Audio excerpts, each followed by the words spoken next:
नमस्कार, एक न्यूज़ 24 देख रहे हैं आप और मैं हूं आपके साथ सिद्धेश सिंह। आपको बता दें कि इस वक्त हमारी मौजूदगी एलसीटी घाट पे है, जहां आज बिहार में जितने भी प्रत्याशी हैं जो विधायकी के लिए दावेदारी और उन्होंने अपना पर्चा भरा था, प्रशांत किशोर ने उन्हें सभी को बुलाया है। आपको बता दें कि आज इस बैठक में लगभग 500 लोग आए हैं जिन्होंने अपना पर्चा भरा था, नामांकन पर्चा। वो अपने मन में विधायकी की ख्वाब को लेकर प्रशांत किशोर की पार्टी जनसुराज में अपना पर्चा भरे हैं। अब ऐसे में देखना ये है कि किसका कितना बाहुबल है और कौन कितना अपने क्षेत्र में मजबूत है। इन्हीं तमाम मुद्दों को लेकर हमारे साथ कार्यकर्ता भी हैं जिनसे हम बातचीत करते हैं कि क्या इस बार बिहार विधानसभा में कुछ बदलाव होगा या फिर जो सदियों से चलता आ रहा है उन्हीं में से कोई एक होगा। ये जो चल रही है वो बहुत अच्छा मुद्दा लेकर प्रशांत किशोर जी चले हुए हैं। बेरोजगारी बहुत है, बेरोजगारी को दूर करने के लिए 1 लाख का जो डिमांड किए हैं, बेरोजगारों को दूर करने के लिए अगला सरकार जब भी होगी तो इन्हीं का होगी, इसमें कोई दो मत राय नहीं है। इसमें नीतीश लालू बीजेपी कहाँ चला जाएगा कोई ठिकाना नहीं रहेगा। उभर कर इनका इस राज्य में इनका नेतृत्व करता बनेंगे, यही मेरा सुझाव है। आपने जैसा कहा कि लालू, नीतीश और बीजेपी कहाँ उखड़ के चले जाएंगे पता नहीं, लेकिन बिहार में हुए उपचुनाव में बीजेपी ने जिस तरीके से बहुमत प्राप्त किया उस पर क्या कहिएगा? बहुमत प्राप्त किया इस अभियान से जो चल रहा है अभी फिलहाल शुरू हुआ है और शुरू होने के बाद में जब समाज में जाएगा तो बहुत आगे तरक्की होगा, विकास होगा और उस विकास से लोग प्रभावित होंगे और खुलकर इनको लोग मदद करेंगे हर एक तरह से। ये कमेटी जो है बहुत जोरदार धारदार बनने जा रही है आगे, जिसका जोर नहीं है।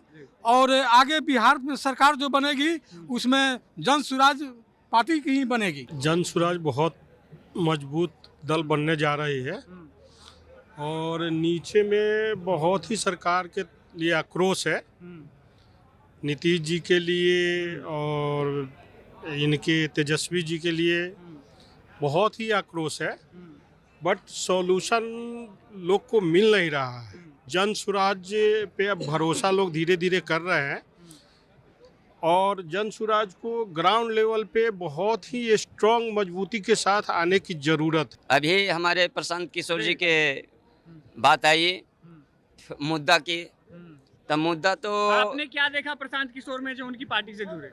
प्रशांत किशोर तीसरा विकल्प में अभी उभरे हैं, यानी इसलिए एक तरफ खाई। आप तीसरे विकल्प में कह रहे हैं, यानी इस बार के चुनाव में प्रशांत किशोर अभी इसमें मामले आंकड़े में नहीं है। आप ये मानते हैं? आप मानते हैं कि इस चुनाव में प्रशांत किशोर आंकड़े में नहीं है? आंकड़े में ये चुनाव में आप देखिएगा 2025 में इनकी सरकार बनने जा रही है। इनकी? हाँ, पक्का? एकदम पक्का। अच्छा, इसलिए कि एक तरफ खाई है और एक तरफ कुआं है। लेकिन उपचुनाव में तो फिर बीजेपी ने बाजी तो उपचुनाव जैसे मान लिया जाए कि उपचुनाव जो बात आई तो उपचुनाव में ये इसलिए कि वहाँ पे तत्लक्षण में हमारे एक शिफ्ट सही ढंग से नहीं हो पाया था और अभी जो है से पूरा तैयारी किया जा रहा है और तैयारी करने के बाद में जो है से हम लोग चुनाव में आ रहे हैं और प्रशांत किशोर अभी सरकार बनाने जा रहे हैं। सर, सबसे पहला सवाल ये है कि जिस तरीके से बिहार में अभी क्या हो रहा है कि लोग विकल्प के रूप में, जनसुराज विकल्प के रूप में लोग कह रहे कि है, लेकिन जनसुराज की अगर सरकार बनती है तो बिहार में सबसे बड़ा मुद्दा क्या होगा इनके लिए? देखिए, बिहार में सबसे बड़ा बात जो है वो व्यवस्था परिवर्तन की है। व्यवस्था परिवर्तन का मतलब ये है कि जो सरकारी अफसरशाही भ्रष्टाचार जिस हिसाब से फैला हुआ है, जस्ट फॉर एग्जांपल अभी रिसेंटली अगर आप देख रहे हो ग्राउंड पे अभी आवास योजना के लिए नामांकन चल रहा है। आप किसी पंचायत में किसी गांव में घूम जाएं तो वहाँ पे 2000 से 3000 रुपये सिर्फ नाम चढ़ाने का लोग ले रहे हैं। तो इस तरह के मुद्दे बहुत हैं। स्मार्ट मीटर का मुद्दा है, आपका कोई सुनवाई नहीं है। सबसे बड़ी बात है कि आपके पास अगर समस्या है तो उसकी कोई सुनवाई कहीं पर नहीं हो पा रही है और एक पूरा चेन बना हुआ है और आप हर थक के सब लोग ये मान के चले हैं कि ये व्यवस्था बस ऐसे ही चलेगी, सुधरने वाली नहीं है। तो जनसुराज के आने से सबसे बड़ा काम यही होना है कि हमारे जो करंट व्यवस्था है उस व्यवस्था का परिवर्तन होके जनता के बीच में ये विश्वास कायम हो कि नहीं, यहाँ भी सुधार की गुंजाइश है और हम डेवलप राज्य में, अग्रणी राज्य में आ सकते हैं। बिहार में क्या लगता है कि इस बार परिवर्तन की लहर है?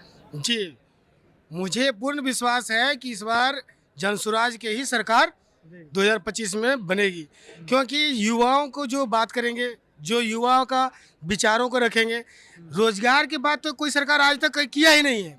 20 साल से बड़ा भाई छोटा भाई, 15 साल से बड़ा भाई, 20 साल से अभी छोटा भाई चल रहा है।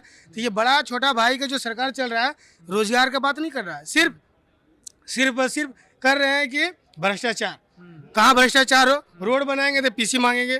तो सीईओ से लेके बीडीओ से लेके डीएम तक का पीसी चल रहा है। रोजगार मतलब नीतीश कुमार के पोस्टर लगे हैं उनके पूरे कार्यालय के सामने, देखिए। ये सिर्फ नाम का है कि रोजगार मतलब नीतीश कुमार। इससे पहले चुनाव आता है, रोजगार खोलना चालू करता है।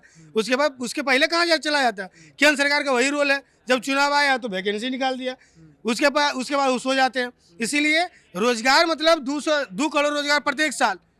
तो 2 करोड़ रोजगार अगर प्रत्येक साल देते तो 10 साल लगभग राज कर लिए, और 11वां साल चल रहा है तो 2 करोड़ 10 गुना 20 करोड़ तो हो जाता रोजगार, और नौकरी मिल जाता।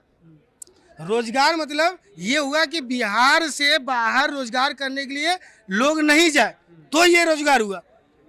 मजबूरी में जो हम लोग जाते हैं और बहुत से बिहार के लोग गाली सुनते हैं और बाहर से मार के भगा दिया जाता है, ये तो बिहार का बुरा दिन चल रहा है।